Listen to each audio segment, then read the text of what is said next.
plugging into the sun. Hi guys, and welcome to a new episode on this channel. Today we're talking about plugging into the sun. So how about we get started? What do we mean by plugging into the sun? It's like not like plug. It's not like pluggable. Bonk bonk bonk bonk. So then, how do you plug into the sun? Well, let's reserve the sun for a while. Let's say for a good model, this is the sun, and we were able to capture it. Let's say this is how we captured it, and we will be able to transport it with a mega sun-resistant owl. Then we might even be able to literally just get the sun onto Earth, but burn to death in the process, and then use that energy. But after we would burn our Earth in the process, so we won't do that. We will never do that. But however, what if we use solar energy by just the light it emitted? Just the light it emitted. Say, this is its light, natural light. Now what if that light can be consumed to make energy? Like, all those panels will be directly headed to the sun, and boom, boody, boom, it creates energy just enough for 17,000, I don't know, houses. Well, that's what the Nevada solar panels are called, Nevada 1, so-called, I guess, are used for.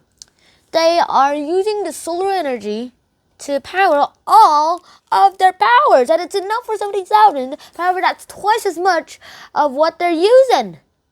So then, how do you?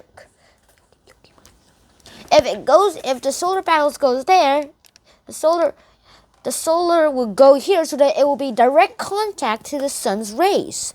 But then if it goes farther and farther away, it goes deeper and deeper, so that the sun will directly hit the solar panels. And eventually, these will be all stored into useful stuff. Oops. Like this water.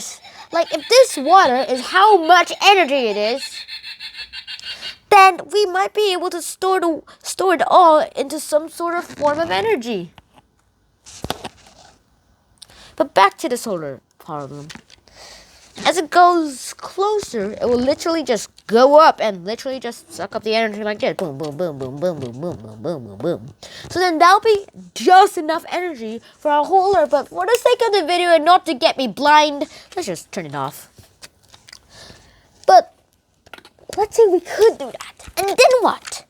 Well, then a lot of things start getting complicated, but we will not get into them. Houses can do that. And this house just creates enough energy, twice as much energy that it needs. And also, because of that, for 20 years, I don't really fully understand this, but I have a basic.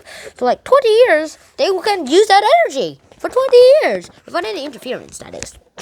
And eventually, that's how it works. And here are the world leaders in production of the whole world of energies. I mean, energy production of renewables. Renewable energy production. So then, if you live in any of these countries that are highlighted in orange, please tell me in the comments below.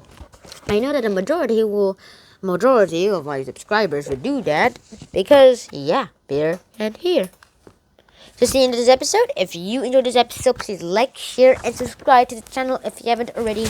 And I will see you in the next episode. Shannon out. Peace. Renewable energy rocks.